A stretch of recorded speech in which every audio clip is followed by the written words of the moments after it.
আমরা যে আজ অফিসে বা কারখানায় কাজ করি তার পেছনে যে কত নিয়মকানুন আছে, কখনো কি ভেবে দেখেছি এই নিয়মগুলো কোথা থেকে এলো?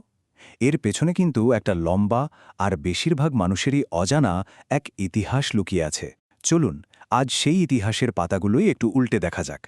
দেখব কিভাবে আমাদের কাজের জগৎটা আজকের এই চেহারা এসে পৌঁছল। এই যে আমরা ৮ ঘন্টা কাজ করি বা ফ্যাক্টরিতে সেফটির নানান ব্যবস্থা দেখি, এগুলো তো আমাদের কাছে খুব সাধারণ ব্যাপার, তাই না? কিন্তু সত্যিটা হলো এগুলো এমনি এমনি আসেনি। এর প্রত্যেকটার পেছনে আছে লম্বা লড়াই আর সংগ্রামের এক দারুণ গল্প। তো চলুন একদম শুরু থেকে এই জার্নিটা শুরু করা যাক। আমাদের এই গল্পের শুরুটা হবে সেই ১৯ শতকে, মানে শিল্প বিপ্লবের সেই উত্তাল সময়ে।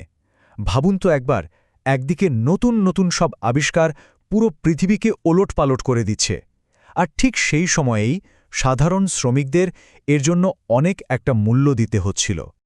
লক্ষ লক্ষ মানুষ গ্রাম ছেড়ে শহরে ছুটে আসছিল, একটাই আশা, কারখানায় একটা কাজ জুটবে। কিন্তু শহরে এসে তারা যে বাস্তবতার মুখোমুখি হল তা ছিল ভয়াবহ। এমন এক জগৎ যেখানে শ্রমিকের জীবনের দাম বা তার সুরক্ষার কথা ভাবার মতো কেউ ছিল না। পরিস্থিতিটা ঠিক কতটা খারাপ ছিল জানেন? ভাবুন তো, দিনে ১২ এমনকি ১৬ ঘন্টা পর্যন্ত কাজ করতে হতো। তার বদলে মিলত সামান্য কিছু টাকা। অস্বাস্থ্যকর, বিপজ্জনক পরিবেশে জীবনের ঝুঁকি নিয়ে কাজ। আর হ্যাঁ, শিশুশ্রম তো ছিল একটা একেবারে সাধারণ ঘটনা। শিশুদের শৈশব বলে কিছু ছিল না। এই অমানবিক অবস্থাই আসলে একটা বড় পরিবর্তনের ডাক দিচ্ছিল। তো এই যে একটা বিশৃঙ্খল অবস্থা চলছিল, এখান থেকে বের হওয়ার প্রথম বড় পদক্ষেপটা এলো জানেন কোথা থেকে? একটা বিশ্বযুদ্ধের ধ্বংসস্তূপের ভেতর থেকে। হ্যাঁ, যখন পুরো পৃথিবী জুড়ে অস্থিরতা একেবারে চরমে, ঠিক তখনই একটা গ্লোবাল সমাধানের জন্ম হলো। প্রথম বিশ্বযুদ্ধের ভয়াবহতা শেষ হওয়ার পর বিশ্বের নেতারা একটা গভীর জিনিস বুঝতে পারলেন। তারা উপলব্ধি করলেন যে সমাজে যদি শ্রমিকদের ওপর অবিচার চলতে থাকে, তাহলে পৃথিবীতে আসলে কখনোই স্থায়ী শান্তি আনা সম্ভব না। মানে সামাজিক ন্যায়বিচারই হলো আসল শান্তির ভিত্তি। আর ঠিক এই উপলব্ধি থেকেই ১৯১৯ সালে ভার্সাই চুক্তির অংশ হিসেবে তৈরি করা হল আন্তর্জাতিক শ্রম সংস্থা, অর্থাৎ আইএলও। ভাবা যায়, একটা ভয়ঙ্কর যুদ্ধের মধ্যে থেকেই জন্ম নিল এমন একটা সংস্থা যার একমাত্র লক্ষ্য ছিল সারা পৃথিবীতে শ্রমিকের অধিকার প্রতিষ্ঠা করা। আসলে এই আইএলওর প্রতিষ্ঠা ছিল একটা যুগান্তকারী ব্যাপার, কারণ এটাই ছিল পৃথিবীর প্রথম কোনো আন্তর্জাতিক সংস্থা যার একটাই কাজ ছিল সব দেশের জন্য শ্রম অধিকারের একটা কমন স্ট্যান্ডার্ড বা মানদণ্ড তৈরি করা। উদ্দেশ্যটা খুব পরিষ্কার, কোনো শ্রমিককে যেন আর অমানবিকতার শিকার না হতে হয়। আচ্ছা, আইএলও প্রতিষ্ঠার মাধ্যমে একটা কাঠামো তো তৈরি হলো, কিন্তু শ্রমকে দেখার যে দৃষ্টিভঙ্গি, তাতে সবচেয়ে বড় বিপ্লবটা এলো আরও কয়েক দশক পরে। এটা ছিল এমন এক অধ্যায় যখন শ্রমকে শুধু অর্থনীতির চোখে দেখা বন্ধ করে একটা মানবিক অধিকার হিসেবে দেখা শুরু হলো। সময়টা ছিল ১৯৪৪ সাল। পৃথিবী তখন আরেকটা বিশ্বযুদ্ধের আগুনে জ্বলছে।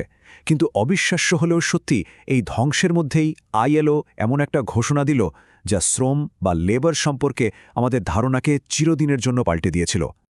সে ঘোষণার মূল কথাটা ছিল খুব সহজ, কিন্তু অসম্ভব শক্তিশালী একটা বাক্য: শ্রম কোনো পণ্য নয়। এর মানে কি?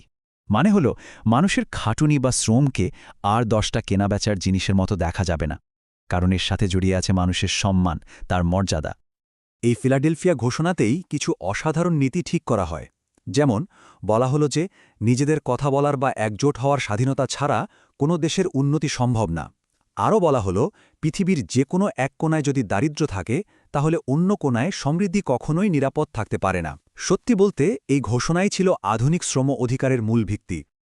তো বড় বড় কথা আর দর্শন তো তৈরি হলো, কিন্তু শুধু আইডিয়া দিয়ে তো আর কাজ হয় না, তাই না?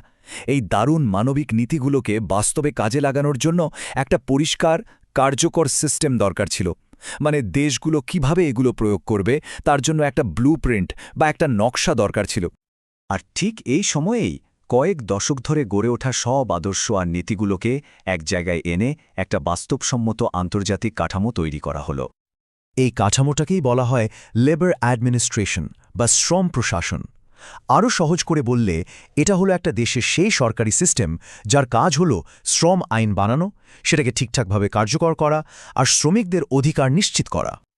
আর এই পুরো সিস্টেমটাকে একটা আন্তর্জাতিক স্ট্যান্ডার্ড দেওয়ার জন্য ১৯৭৮ সালে আইএলও একটা জিনিস গ্রহণ করল, যার নাম কনভেনশন ১৫০। এটা ছিল বলতে পারেন আধুনিক শ্রম প্রশাসন ব্যবস্থার জন্য সবচেয়ে গুরুত্বপূর্ণ একটা গাইডলাইন। এই কনভেনশনটা ঠিক কী করেছিল? সোজা কথায় এটা বিভিন্ন দেশকে একটা কার্যকর শ্রম প্রশাসন ব্যবস্থা গড়ে তোলার জন্য একটা স্টেপ বাই স্টেপ গাইডলাইন দিয়েছিল। মানে ইতিহাসে এই প্রথমবার একটা আন্তর্জাতিক ব্লুপ্রিন্ট তৈরি হলো, যেটা দেখে যে কোনো দেশ নিজের সিস্টেমকে সাজিয়ে নিতে পারে। তাহলে আমরা দেখলাম প্রায় ১০০ বছরের একটা লম্বা সফরে কিভাবে একটা অমানবিক পরিস্থিতি থেকে একটা মানবিক আর গোছানো সিস্টেম তৈরি হলো। কিন্তু ইতিহাস তো আর এক জায়গায় থেমে থাকে না, তাই না? এবার একটু বর্তমান আর ভবিষ্যতের দিকে তাকানো যাক। এই যে পুরো জার্নিটা, এটাকে যদি এক ঝলকে দেখি, প্রথমে ছিল একটা ভয়াবহ সমস্যা।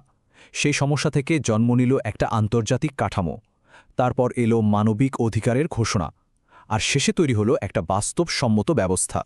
এই পুরো অগ্রগতিটা আমাদের একটাই জিনিস দেখায়: পরিবর্তন আসলেই সম্ভব। ইতিহাস আমাদের একটা জিনিস শিখিয়ে দিয়েছে, আর তা হলো বড় সংকটই বড় পরিবর্তনের জন্ম দেয়। তাহলে এখন প্রশ্নটা হলো, জলবায়ু পরিবর্তন, আর্টিফিশিয়াল ইন্টেলিজেন্স বা ডিজিটাল অর্থনীতির মতো আজকের দিনের যে বিশাল চ্যালেঞ্জগুলো, সেগুলো আমাদের কাজের ভবিষ্যৎকে কিভাবে বদলে দেবে? আর সেই ভবিষ্যতের জন্য আমাদের আজকের এই শ্রম প্রশাসন কি আদৌ প্রস্তুত? এটা কিন্তু ভাবার মতো একটা বিষয়।